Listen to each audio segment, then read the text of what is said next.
Welcome back, everybody. How is everyone doing this Sunday afternoon? Ralph, Matt, what's going on, guys? I am staying warm out here. Oh wait, let me.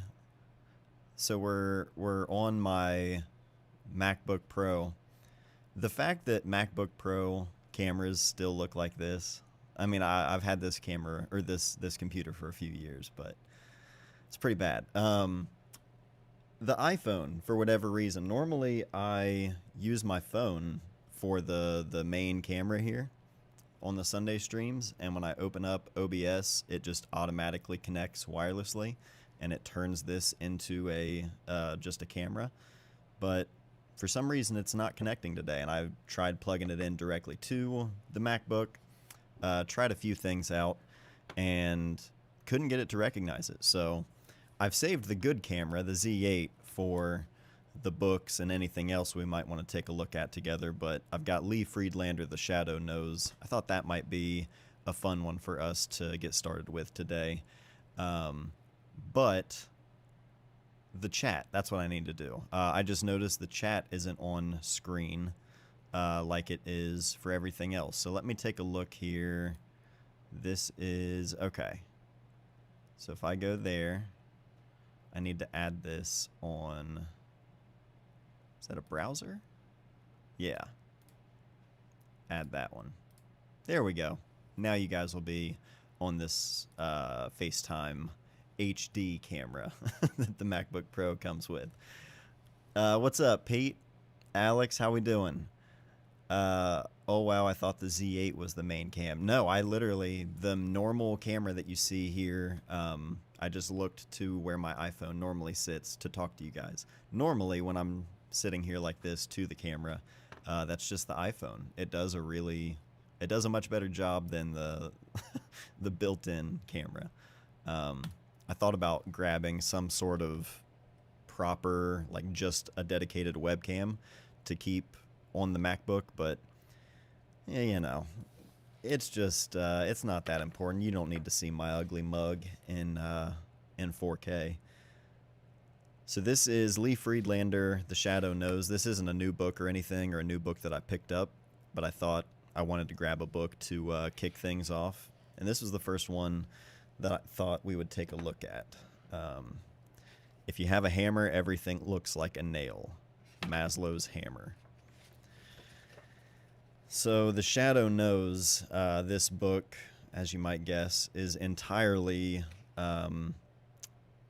self-portrait shadow portraits, if you will, from Lee Friedlander here, where you can see him in the frame. How we doing? Thanks for joining us.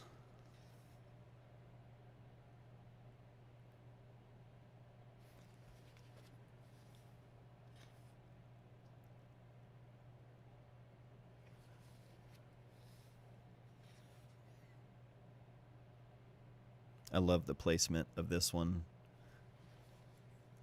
where his head is right there dead center in this little small TV.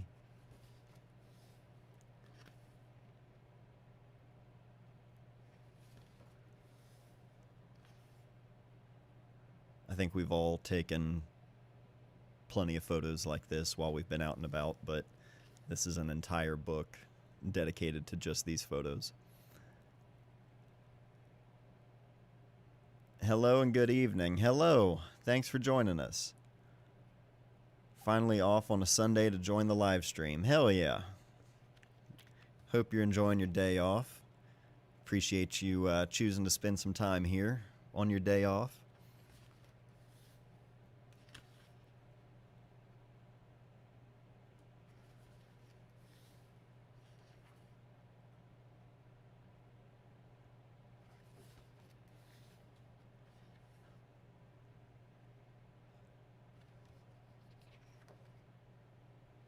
I feel like I talk about it every time Lee Friedlander comes up or we look at any of his work, but the frames getting cut up into different shapes and divided up. I love these.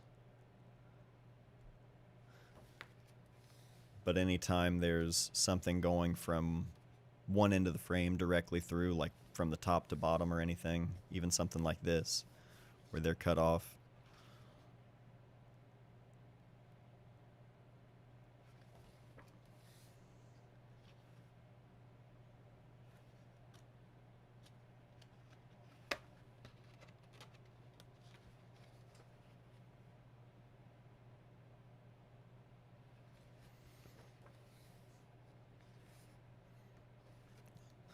Really like this one.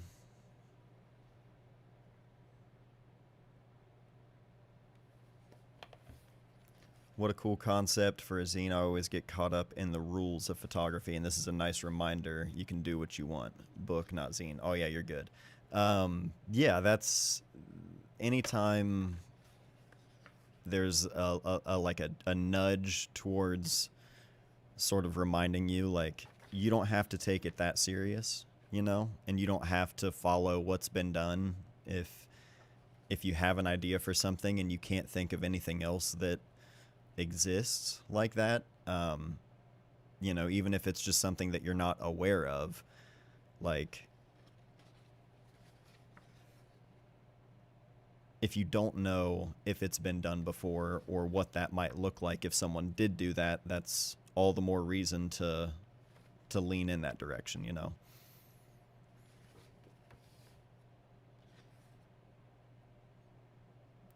Shadow Scion, yeah, no doubt.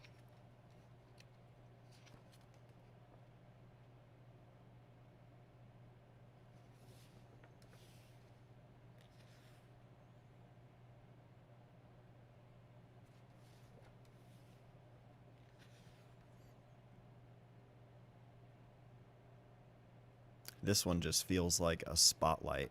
Is just the way the light is falling and nobody else around this woman here, that feels like such a specific spotlight on her right there.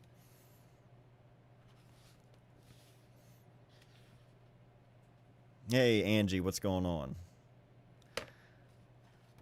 We're taking a look at Lee Friedlander, The Shadow Knows. So this is... Just got out of work. Oh, what's up?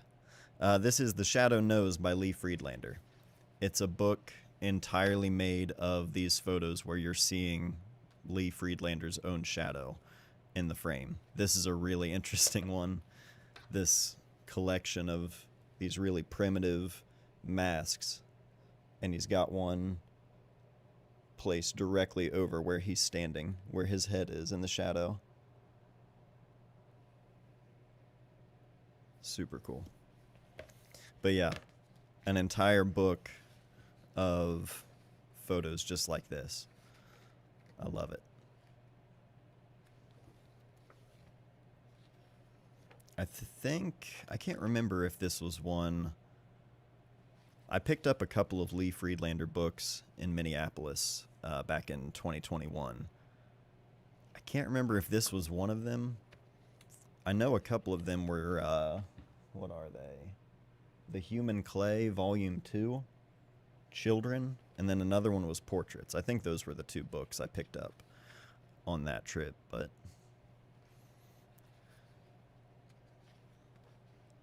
This one, oddly enough, is probably my favorite book of Lee Friedlander's that I own. Oh, the towel one is sick? Yeah. Isn't that rad? Jump back to that one.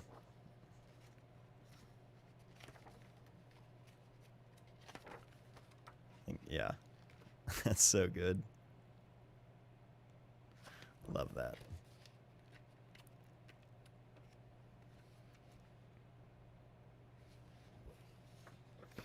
I guess this one too, it's kind of interesting. It's not really, I mean, you kind of get his shadow in there as well, but it's more the reflection, and he's completely obscured by this sign on the wall or on the window, similar to this.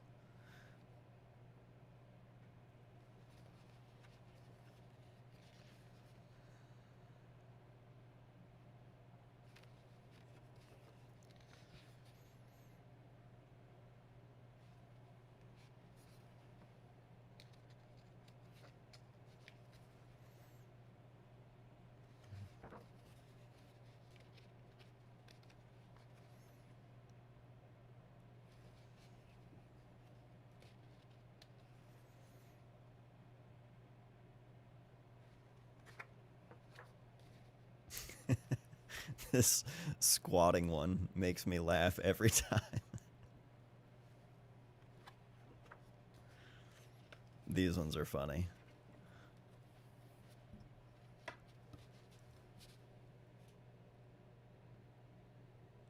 Little prickly cactus, if you will.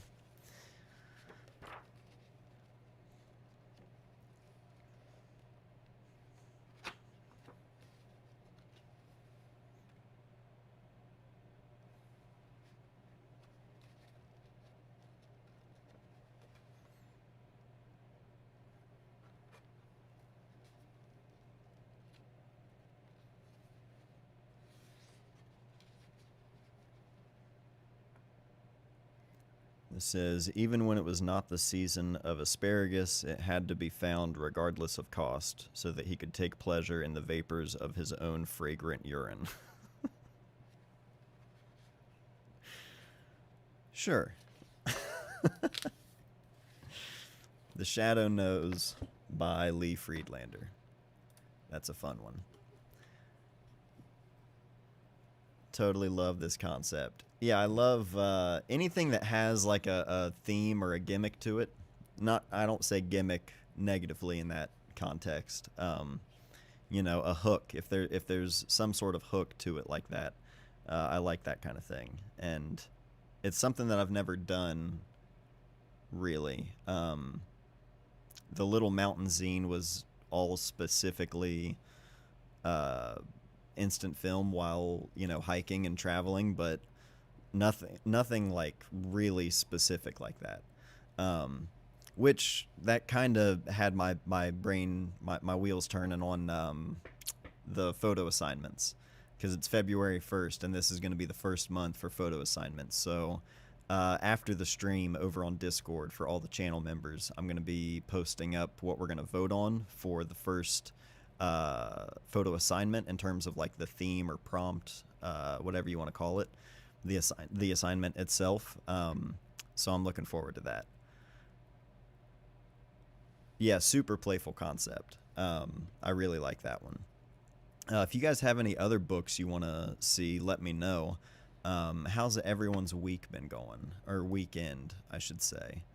Did anyone watch the Royal Rumble yesterday?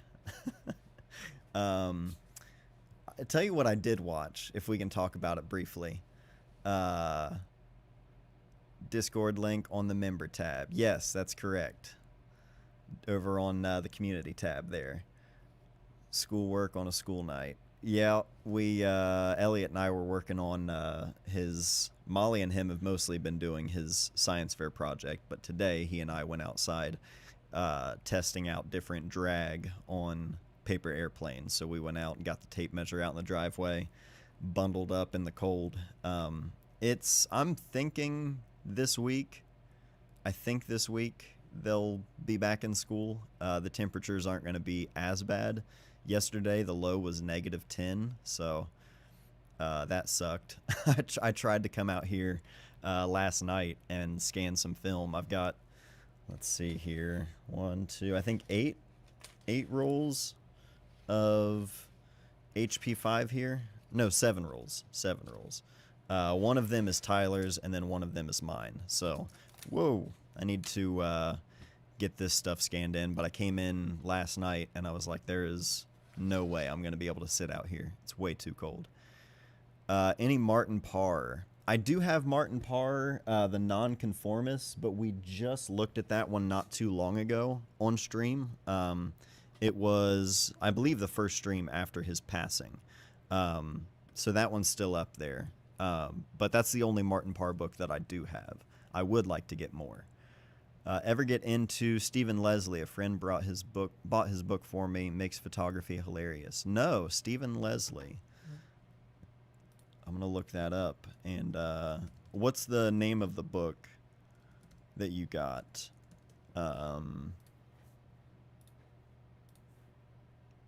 Alex. Had to get back to the chat to see who said that. What's the name of the book you got? Stephen Leslie. Let's see if there's any books. Digital Photography Secrets for Beginners? Nope, that's someone else. Do you have the book The Lost Coast by Heidelberg? No, I don't actually. I did have, what was the name? What was the name of the book? He came out with a book in the last few years, and I had it, but River's Dream. I had River's Dream, but I sold it to somebody, so I don't have that one anymore. But I did see that Lost Coast, I think, is in stock right now at Baltimore Photo Space, because that was one I almost bought when I last. Yeah, they do have it in stock. I might buy that one, because I liked River's Dream a lot, and it's a really good book. But it's one that I didn't find myself coming back to a bunch, and someone specifically was looking for it. And I could use the funds at the time, so I was like, yeah, I'll sell you that one. But it's a great book. His YouTube video essays are hilarious, too. Oh, they're on YouTube as well. Sick. What was the name of it? Mostly False Reports. I like the name of that. Let's see if I can find that one.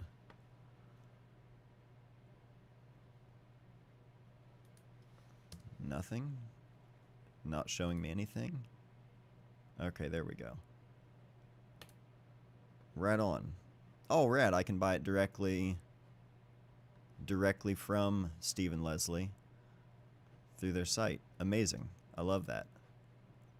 I will check that one out. Good looking out, Alex. You would love Martin Parr's early workbook. It's all black and white. I'll look into that one, because, like I said, the Nonconformist is the only one that I do have, and unfortunately, that's it. But it's all black and white as well. It was 2 degrees when I left to go skiing yesterday, and it actually wasn't bad. Oh my god. Yeah, not bad. Doesn't sound too bad. A little nippy. Not bad. 2 degrees. What I watched this past week. Since our last stream, I finally watched the final season of Stranger Things, season 5, and let me tell you, that felt like an absolute chore, and I can't believe I'm saying that. I mean, I can. I didn't watch any reviews or listen to any podcasts that were talking about it, because I didn't want anything to be spoiled, even though I kind of knew the time.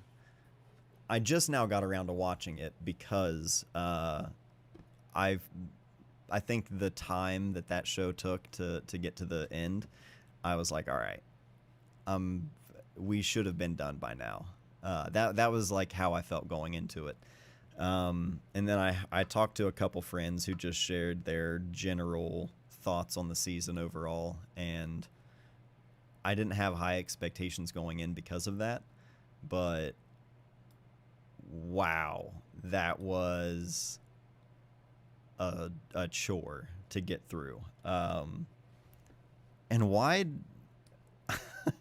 I have so many questions. I've seen clips from people talking about the making of documentary that Netflix also put out, and how they didn't even have the script for the finale when they started production of the whole season. It just felt so flavorless, I think. Like, the way the show looked and felt, none of it felt like the same show to me. It all felt super I don't know. I mean, it's obviously a produced thing. It's not a real thing, but I think just the over reliance on everything is going to be a big green screen or blue screen, and the whole spelling out the story every second and just saying what they're doing out loud to each other, which I heard was a thing from producers for TV and shows now when they know it's going to be on Netflix and they know people are watching on their phones. Second screen syndrome is what they called it. And so they're telling people you have to write the dialogue in a way that people can follow along while they're scrolling on their phone. And it's so we're just gonna lower the bar for everything to make it consumable by just like half paying attention. I don't know. Um, yeah, and everything being an analogy of like Hawkins is this roll of film, so Hawkins is HP5, and then the Mind Flayer is Tri-X, and so okay, all right, let's speed it up a little bit, you know. Clumsy exposition is my biggest pet peeve. Yeah, like no one talks like that. We don't, you know. That's how Grey's Anatomy is now. Shonda just needs to end this thing. It's obvious they've run out of ideas and are grasping at straws at this point. To be honest, I've never watched Grey's Anatomy. I know of it. Did not know it was still going. That is wild. Show don't tell. How many times we have to say this? That's well said. Better Call Saul is a show that I think, not like out of any show because I haven't seen everything, but that show stood out to me as one of the most show don't tell kind of shows where you have to watch every single frame, every single scene, or else you will miss things. You know what I mean? And I appreciate that about it. I like rewatching. I like having shows on in the background that I've already seen once before, so I'm not missing anything, but it's just background noise while I'm editing or developing film, whatever. And Breaking Bad I go back to a lot because of that. You can listen more and like half, whereas Better Call Saul, you're hearing a lot of music and things like that, where there's no dialogue and you're strictly just watching what's happening. So if you're paying attention to the show, it's so much more rewarding, you know? It stopped being good 3 years ago. That's how The West Wing is. Is that one still going as well? I didn't know that. I thought that's another one that I've never seen, but I've heard of. I feel like since I was young. I'm rewatching Ripley on Netflix, and it is old school pacing. It's visually amazing. Haven't seen Ripley ever since falling into a frozen lake as a child. I only speak in clumsy exposition. Wow. What's up, man? Hey, what's going on? I need to finish Better Call Saul. It's the one series I start but never get to finish. Yeah, I think we've talked about it before. It took me a while to get back to Better Call Saul because it was just one of those, like, I think busy times, especially with the kids, and like when I have actual time to watch a show properly. A lot of the times, especially with Nora, like most kids on the spectrum, it's a lot of the same things over and over. So and she's got good taste. I'll give her that. We watched the entire Toy Story franchise over and over. Coco, I've seen hundreds of times, and I never get tired of any of those. Better Call Saul also did an extraordinary job of making mundane interesting. So much of that show was people talking in an office, and every frame looked incredible. Great image inspiration or great inspo as a photographer. Yeah, without a doubt. Visually, that show is stunning. Super wide interior shots, like inside of the office buildings, where any of the people in the frame are very small in the frame, and it's more of the shape and the light in that room and where everyone's placed. Compositionally, yeah, it's such a good looking show. You know, every frame of Ripley could be or Ridley. Wait, is it Ridley or Ripley? Every frame of Ripley could be in a photo book. Okay, well that sounds like one I would need to watch then if it looks that good. Nickel Boys. I've never seen that one. Hi from Vienna again. What's up? That's how Boots is as well. Puss in Boots, I've seen that one. Let me put this book back, and I'm going to grab another book. If anyone has any other recommendations, though, let me know. Or requests, I should say.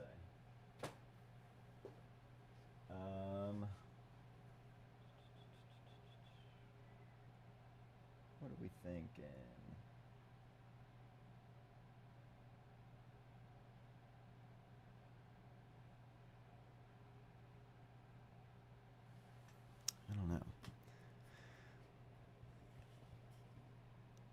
The Pit. Yeah, The Pit is one that my brother keeps telling me to watch. Me and Molly especially, because with her nursing, he's like, you especially would like this one. Boots, the Marine series on Netflix. Oh, okay, gotcha. So not Puss in Boots. Okay. Criterion streaming service is great. Good looking out, because I'm actively looking for other options on the streaming world. This is the problem with having a lot of books, is being overwhelmed with what to even start with or what to look at, especially bouncing from book to book.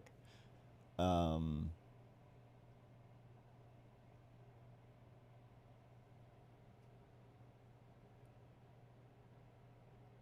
have we looked at All of Us by Richard Bevan?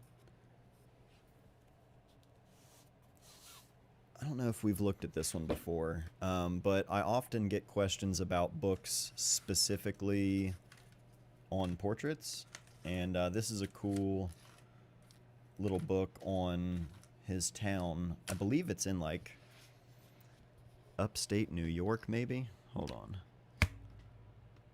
For all the gamers, have you seen Cyberpunk Edgerunners? No, I have not. I also haven't played the Cyberpunk 2077 game, even though that feels like one I would maybe enjoy. I think it had a rocky launch, and so I never got around to it. This is All of Us, Portraits of an American Bicentennial. I believe this was sort of like in conjunction... A little note in here, I forgot. Matt, thanks for buying a copy of my book. The print is a gift. Hope you enjoy them and look forward to hearing any thoughts you have. I bought this years ago. I've had this for a while. Still got the print sealed in there. We'll see that photo in the book. But essentially went around and photographed people in his town. I believe it's, is it Ghent, New York? If I remember right. It's been a while since I've looked, though. This says, I think my view of human life is how brief and curious most people's lives are. Yet when you come to talk to them, you realize how strong they are and how unbelievably rich their lives are. Also how subtle and various. Ronald Blythe, Auchenfield, Portrait of an English Village. Alright, so yeah, for the people of Ghent, New York, past, present, and future. And I'm going to, let me see here. I'm going to bring the screen in.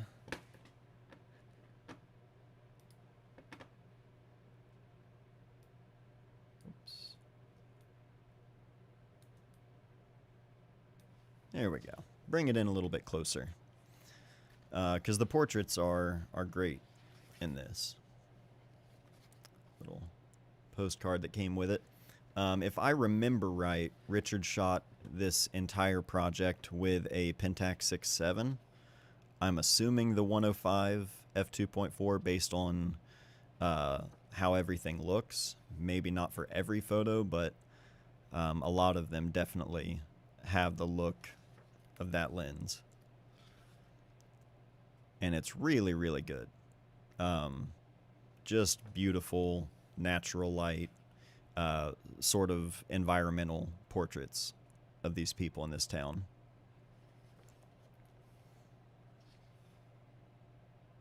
By the way, I think someone has just bought me a copy of the Maria Lax book I've been trying to get. Hell yeah. That's awesome.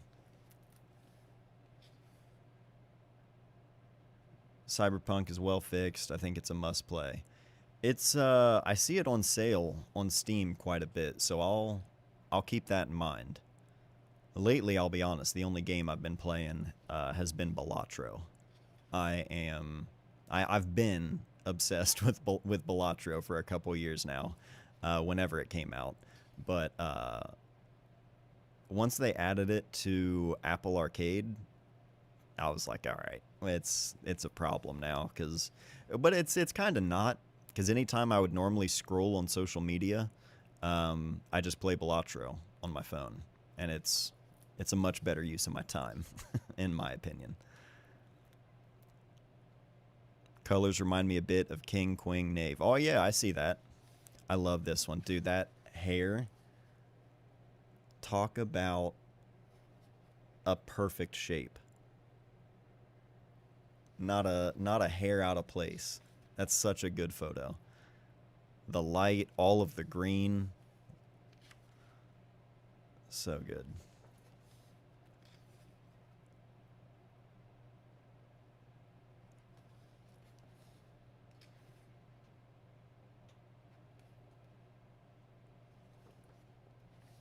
There's the photo that Richard threw the print in with. Do you think he used strobes or all these natural light? I would imagine these are all natural light. If anything, I would imagine he would be using a really big light source in order to get the light that soft. Like if any of this is artificial light, he's doing a really, really good job of controlling that and balancing it to keep it looking natural, you know?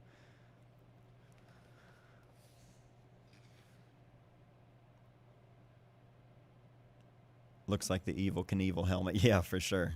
It has that, like, I don't know. There's so many of these photos that just feel very, obviously I'm in Ohio, but like, it's just that classic American community kind of feel, you know?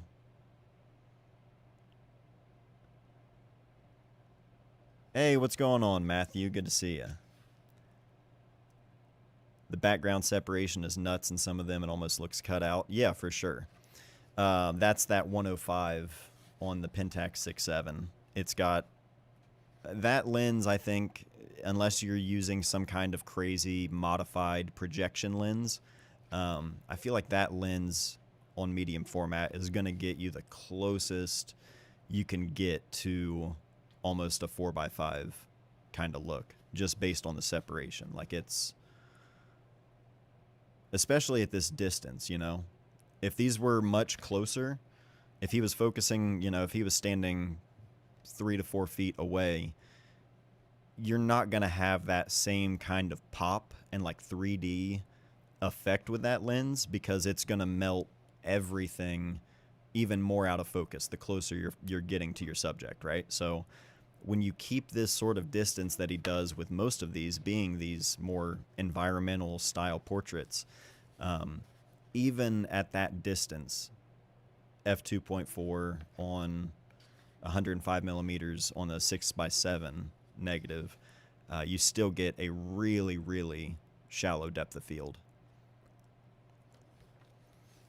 Hey, what's up, Eric? I've never heard of Balatro. This may be trouble for me. Dude, if you like, I'm not like a big poker player. I don't play poker regularly. I don't play card games regularly. But it's like just a full-on arcade, insane version of poker where you're getting, it's a roguelite, so it's you know, you're getting a different run each time. You're getting dealt different jokers, which completely bend the game and all of the mechanics. You're getting different challenges or bosses in each round. It's such an addicting and fun game. I love Balatro.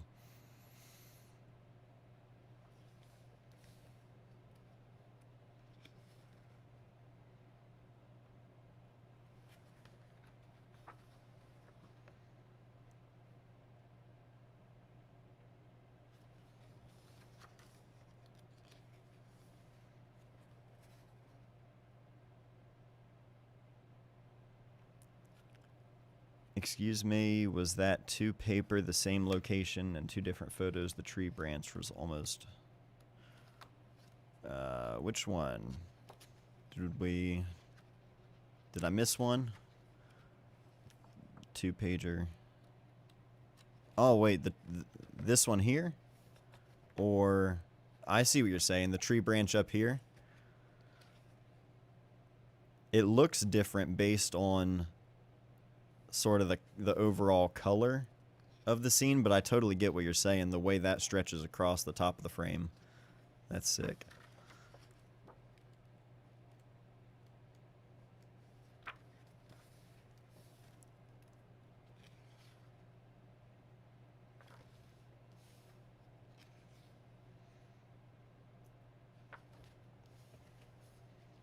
I'm really curious how he went about doing this project as well.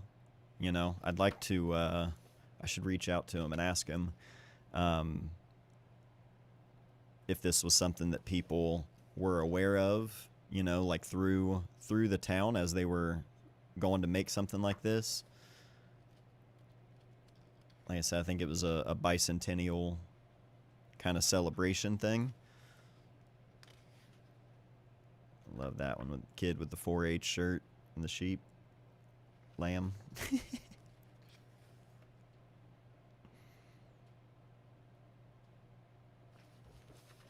Photographing in greenhouses too. It's just the best light ever. There were a couple of these in there where you're just getting the best diffused natural light.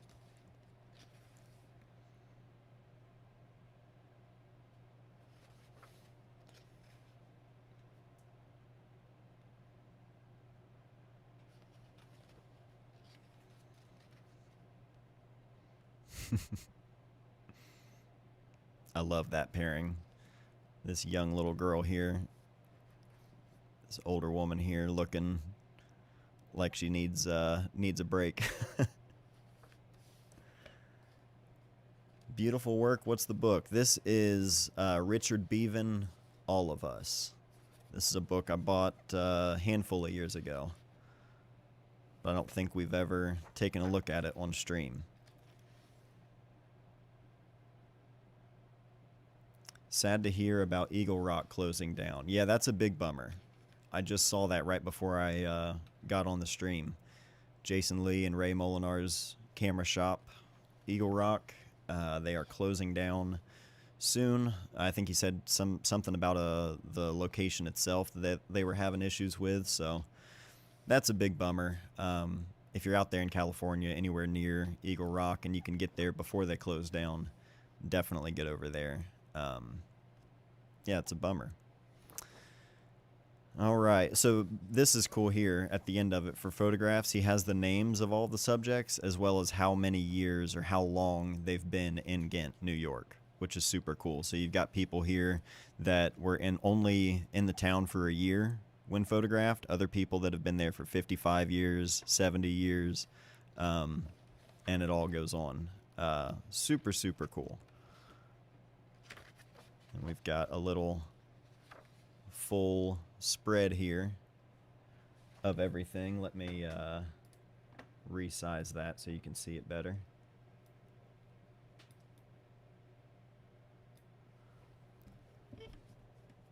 So that's rad.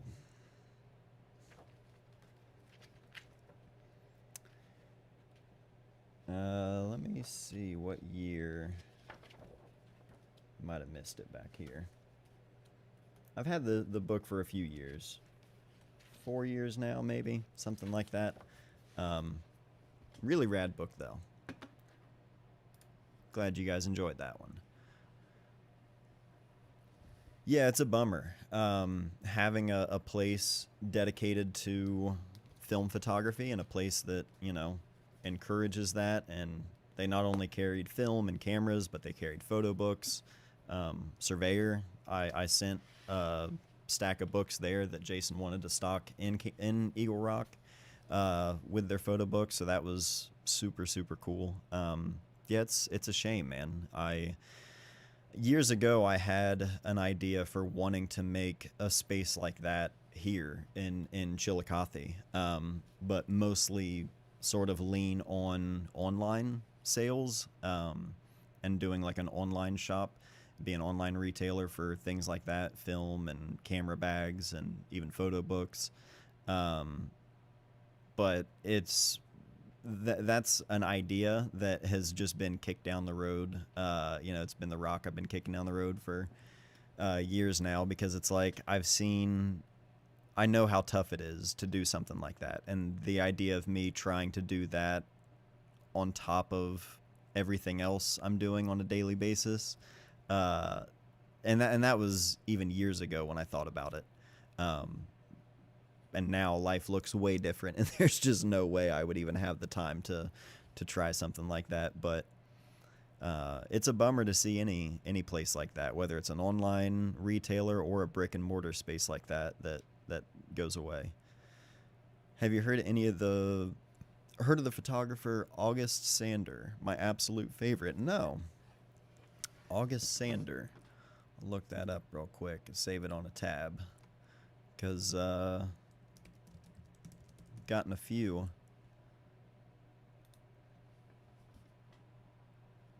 August Sander, German photographer. Huh. I'll check that out. This is some old work. That's rad.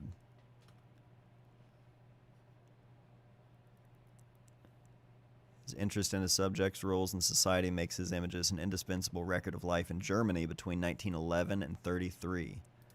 That's interesting. I'll have to check that out. I saw your vid about the picture frame job. Still there, enjoying it still? Yes, I am, and I love it. I love that job so much.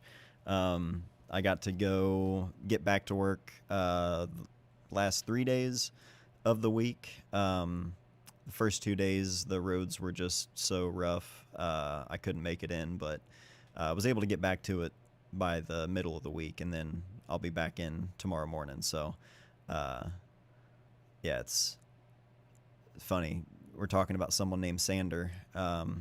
I'll be back in sanding in the morning. Sander is a must for portraits. First saw his work when I was 15 studying photography. Nice. It's been a while since I've done any deep dive on photographers from that long ago. You know what I mean? In fact, some of the most recent old photos I've been looking at are the glass negatives that I scanned for my boss at the shop.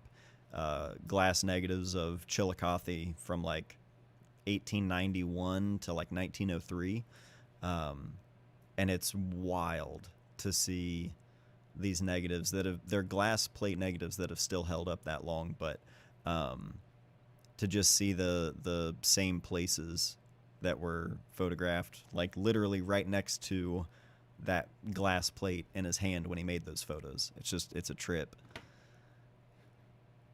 How about Emmett Gowan, West Virginia photographer who I had the pleasure of meeting and attending his workshop? No, the name sounds familiar, but I don't think I couldn't place them. But that sounds West Virginia. Any photography coming out of Appalachia, I've got a soft spot for. We've looked at Shelby Lee Adams a handful of times here on the channel. It's always the first photographer I think of. Not the only, obviously, but Emmett Gowan. I'm going to add that to the list as well. And then, okay, save that one. Get this book put back away.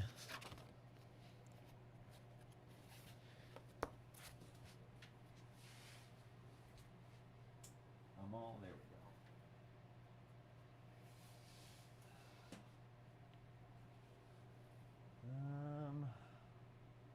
What's another one we haven't looked at before?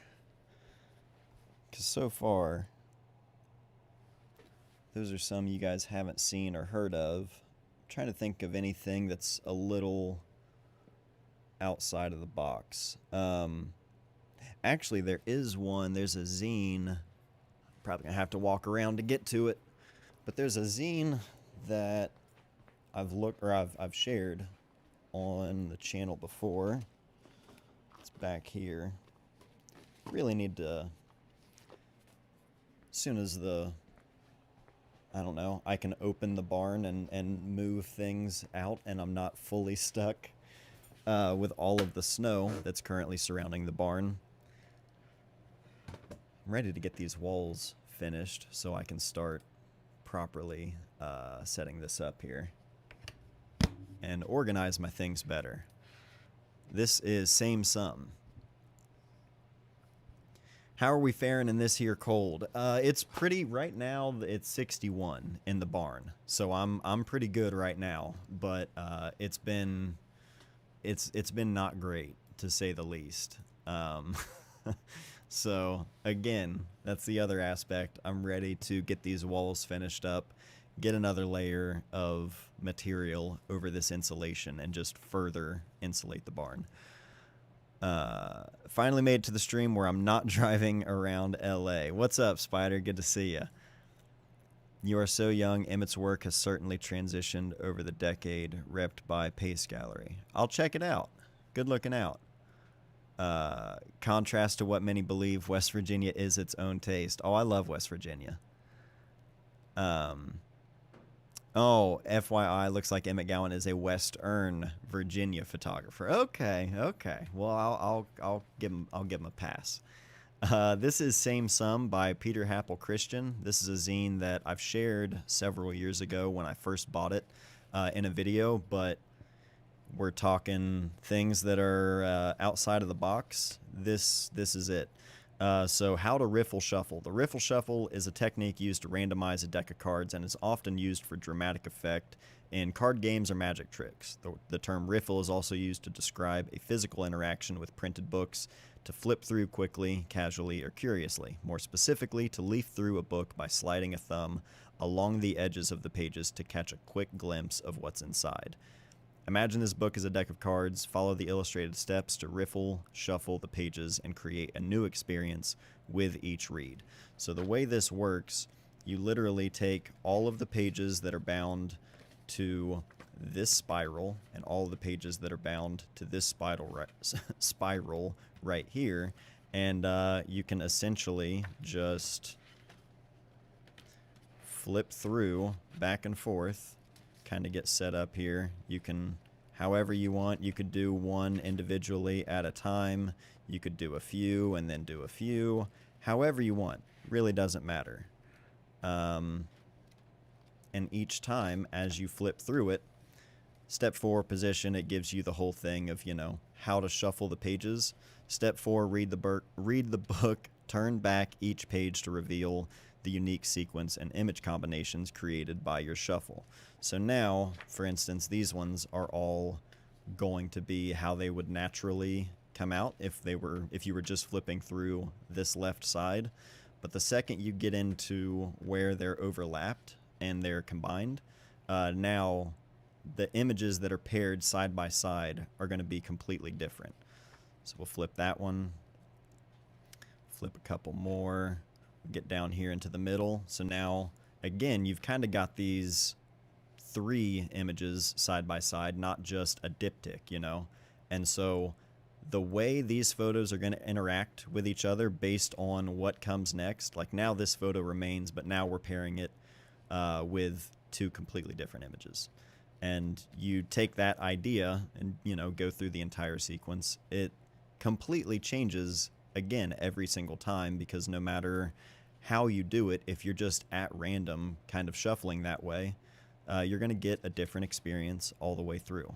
And it's just such a cool idea to interact with photography in a way like this, something that you otherwise wouldn't, everyone puts so much emphasis and consideration into the sequence and how things need to be read for the viewer. You're putting things together in a very specific way, and so to throw all of that not only out the window, but to flip it on its head a little bit and put it in the viewer's hands and to leave it up entirely to chance, it's just super cool.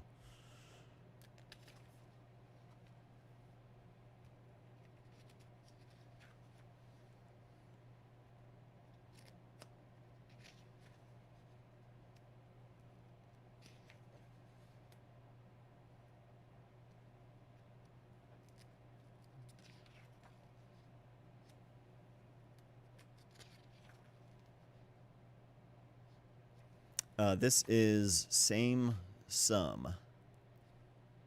Same Sum by Peter Happel Christian. Super, super fun.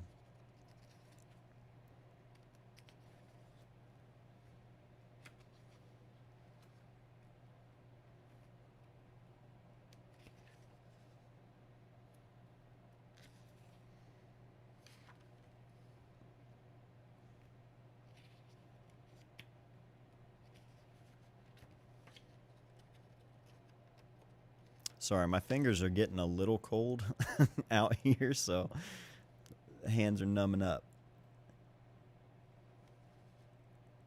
Kevin, what's up, brother? Good to see you. Reminds me of Shimmer Possibility, but more chill. Yeah, without a doubt. There's a lot of just small kind of glimpses, little vignettes that are a lot of fun to play on one another. Also, Kevin, isn't Peter Happel Christian Minneapolis or Minnesota? If I remember right, I feel like when I bought this, you told me it was someone you knew.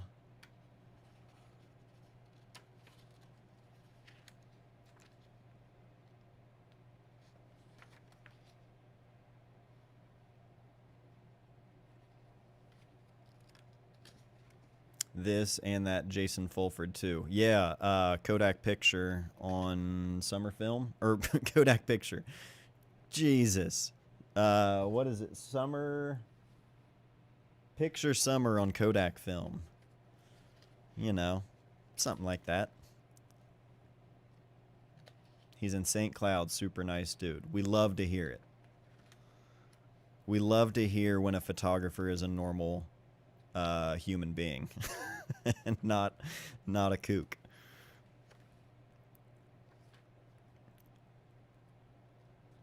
Great way to get the inspiration flowing on pairings you might not expect to work. Exactly, and that's the kind of thing that that's well said. The exercise and like just experimenting and trying different things out. Yeah, and then there's the step 5, repeat ad infinitum. So, but just such a cool concept, this double binding. And when was this? 2022 in Conveyor Editions, Conveyor Studio.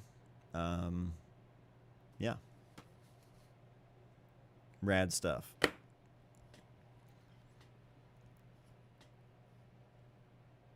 Oh, this equals that is the open box. I got you, Kevin. I thought you were saying this is like that Jason Fulford book.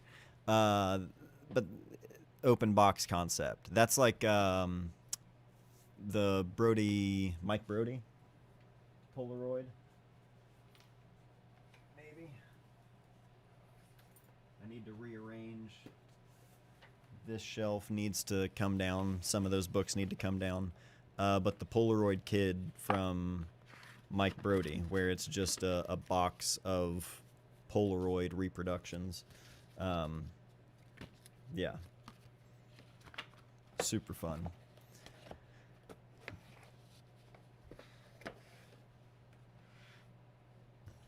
Letting the reader control the sequence puts the photographer in a vulnerable spot. You see not just the images, but how willing they are to let go of the story they thought they were telling. Yeah, exactly. Like it's super easy to get hung up on it's your thing and you've got to make sure everything is, you know what I mean? Like it's really, for me, speaking personally, it's easy to get hung up on the details of that. Have you been doing any printing on the Epson recently? Honestly, I haven't. I've ran into an issue for the second time, and what fixed it the first time did not fix it the second time. The first time it was because I had updated my MacBook to a new OS, and so the drivers needed to be updated as a result of that, which makes sense. I was getting these weird red, like it almost looked like banding in the print that weren't there in the files, and updated the driver, and that took care of it. And then tried again, like used it for several months, and then it happened again when I didn't update anything. So reinstalled the drivers, went through all of that, and I still haven't been able to figure it out. I also haven't reached out for customer support, so I probably should do that. But to be honest with you, just with the temperature of everything recently, I haven't even felt the need to try and print right now because it's just been so cold.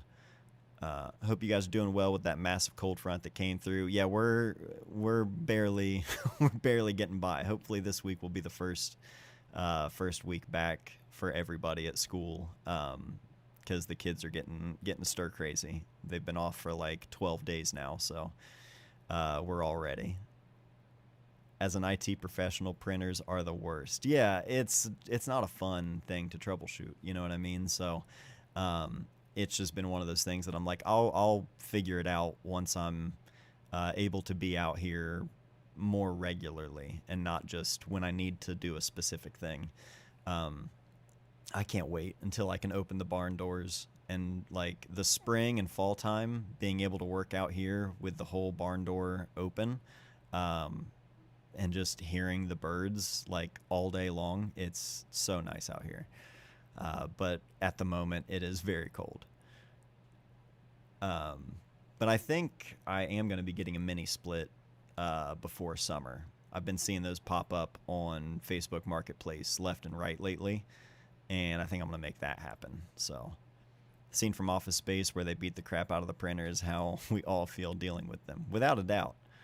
Springtime is almost here. I'm so over winter now. I think everybody is, especially this snow that hit everybody in this cold front. Everybody is now officially at that stage of like, all right, we're done.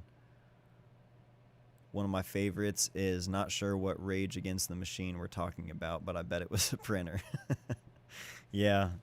Yeah, I luckily haven't had many other printing issues in terms of like everything else with the printer, but those two things are literally just, it's not a physical problem that I can like kind of look into in the printer and try and diagnose.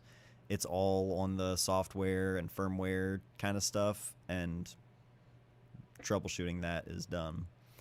Yeah, I'm real tired of this ice. Dude, aren't we all tired of this ice, Kevin? I know you are. I know you are. But being in the heart of it, the ice capital of the world, Minneapolis. But yeah, I'm over it. That's a funny one too. That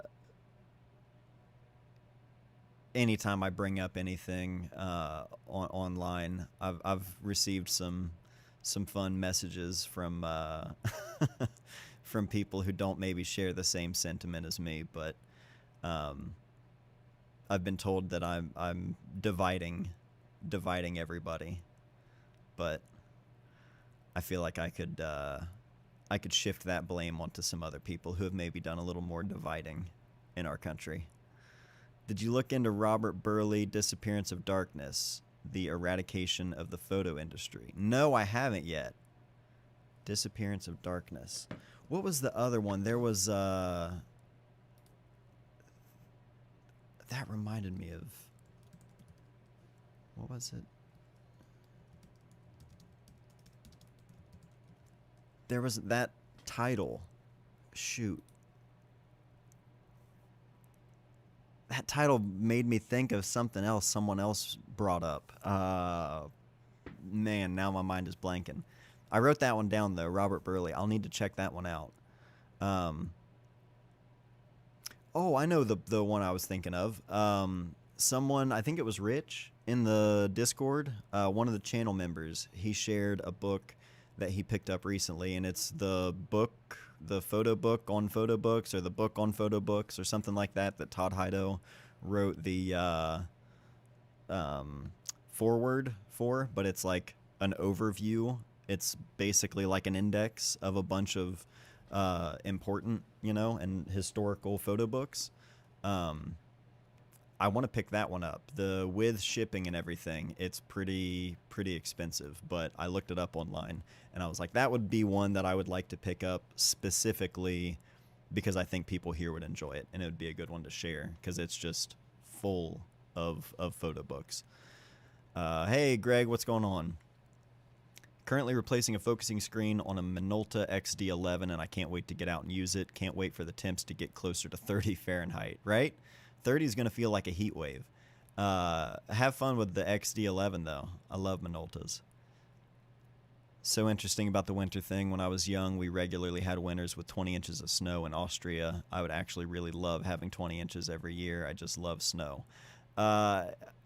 We don't deal with like terrible winter here in southern Ohio. Like this winter storm is the worst one we've had in a few years. and we got a little bit over a foot of snow here, so it's not terrible here. But growing up, I always hated the winter. Not growing up when I was like little. I enjoyed it when I was a kid. But by the time I was in like junior high and high school, I hated it because I couldn't skate other than in our friends' garages or pole barns. But now as I get older, I don't mind it as much.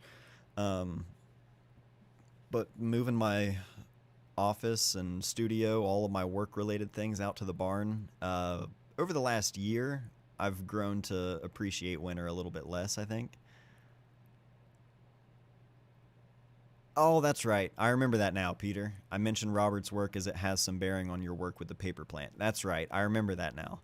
Um, which, speaking of, I need to get the ball rolling on printing something for that soon because we're aiming for March to release a little zine on the paper mill project.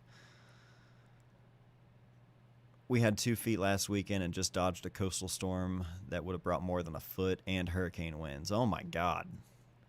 Yeah, that's the Tyler and I were just talking about it yesterday while we were developing film. We're like, at least we're not up in Cleveland and like near the water because it gets cold up there. I'm looking now at Barbara Ramos, street photos from San Francisco, somewhat similar story to Vivian Meyer in that her archive sat for 50 years before she started looking at it all. A Fearless Eye. Barbara Ramos, A Fearless Eye. I haven't heard of that one. I'll check that one out too.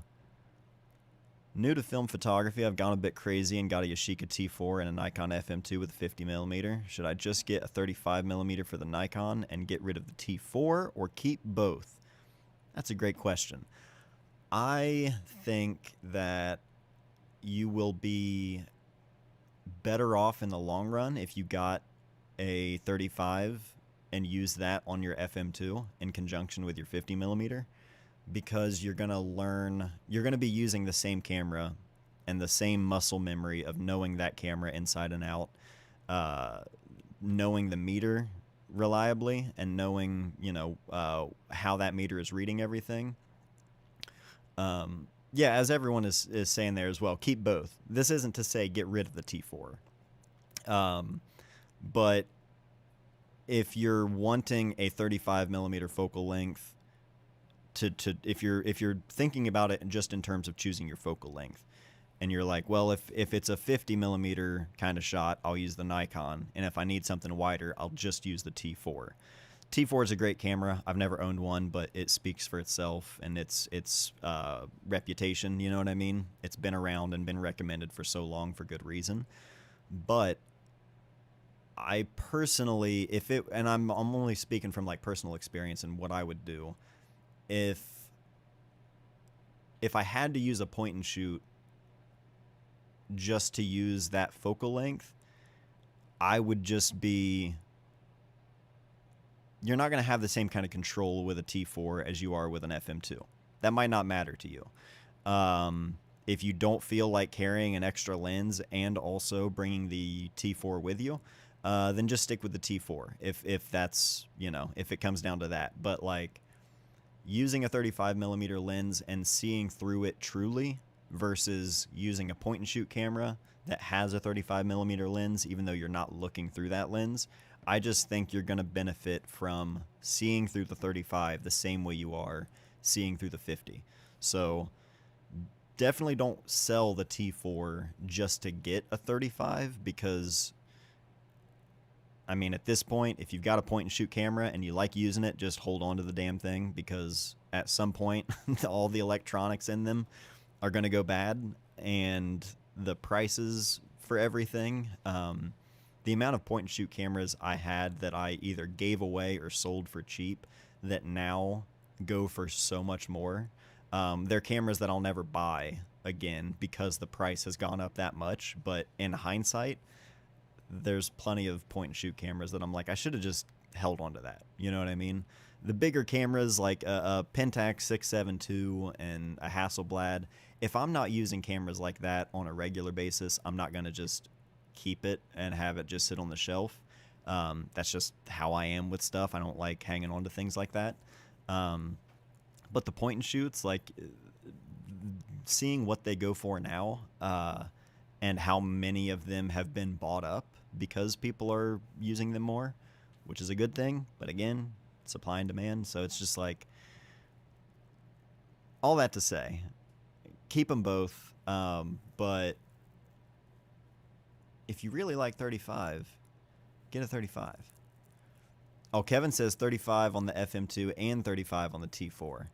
I mean, that would be a good way of going about it, where you're sticking consistent with your focal length, but at the same time, when you want to use a point and shoot for whatever it may be, the autofocus, the auto exposure, whatever it may be, or the flash built in, you would at least have a consistent focal length across everything. But I'm of the opinion that 35 and 50 are so close. Most people say you need to get a bigger gap between your two primes, something that's a little more different than one another, like a 28 and a 50, or a 35 and an 85, or 35 and 75, whatever you want to do. I've always liked 35 and 50 because they're close enough that things don't feel too different. You can pair them well together in a way that doesn't feel like jarring. It doesn't immediately hit you like, oh, they used a wide lens and then they used a really tight lens. You know what I mean? And maybe that's just, I read those photos that way because I'm a photographer, but I think 35 and 50 blend together when you're pairing the photos really well. So I've always liked having a 35 and a 50, but I understand I'm kind of in the minority with that. Unconfirmed rumors that Ricoh GR and 35mm is being re-released. That's a camera I would buy new with a warranty. Really? They're bringing back one of the 35mm? If that is confirmed, that would be amazing. Because they seem to be, they've cultivated quite a community of GR users, and I feel like a lot of the GR crowd, if they've never shot film before, they might consider it if they see a new GR. And like you said, buying it new with a warranty, that's a plus. Kashif, welcome to channel members. Thank you.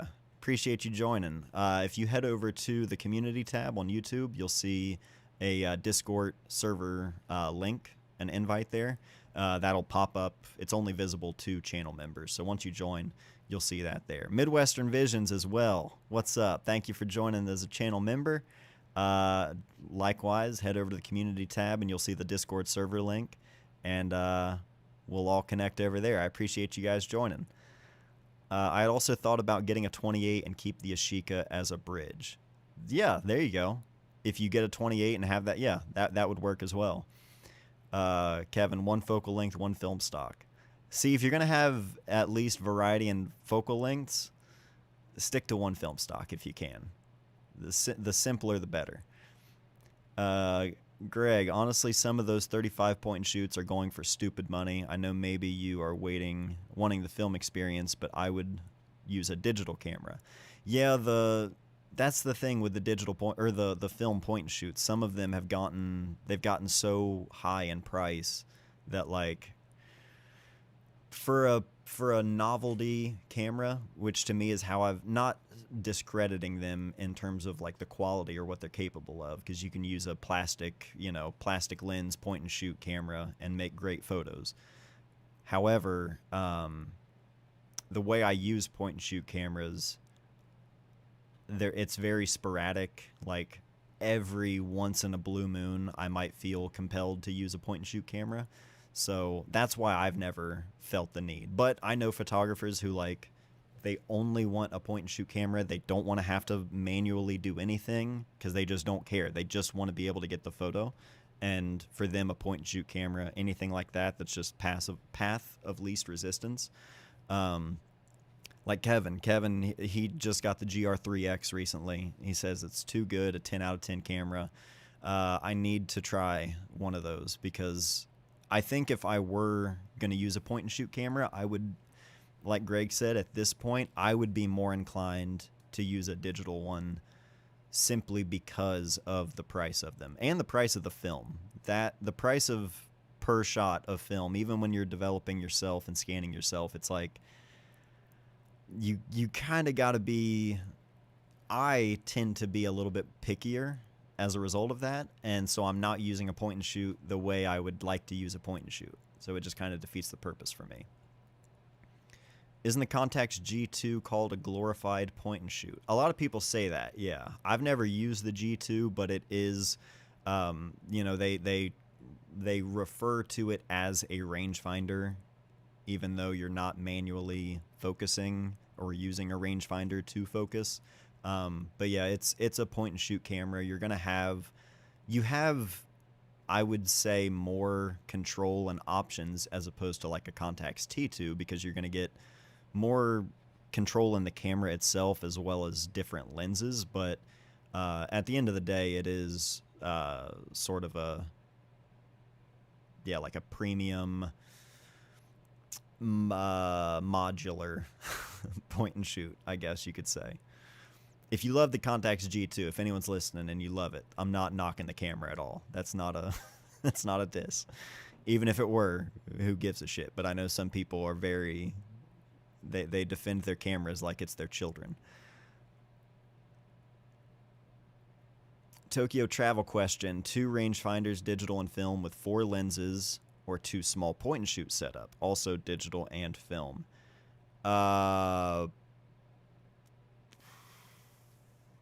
2 rangefinders with 4 lenses?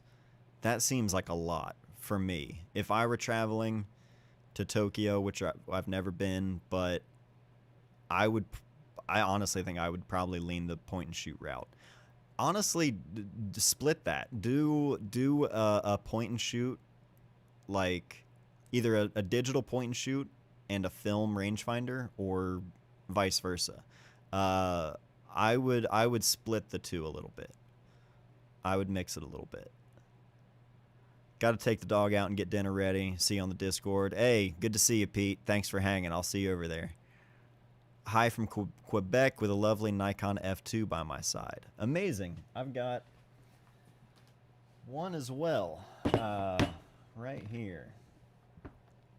Here it is. Nikon F2. F2 Titan. A video will be coming on this one very soon. I just developed the roll that I shot with it.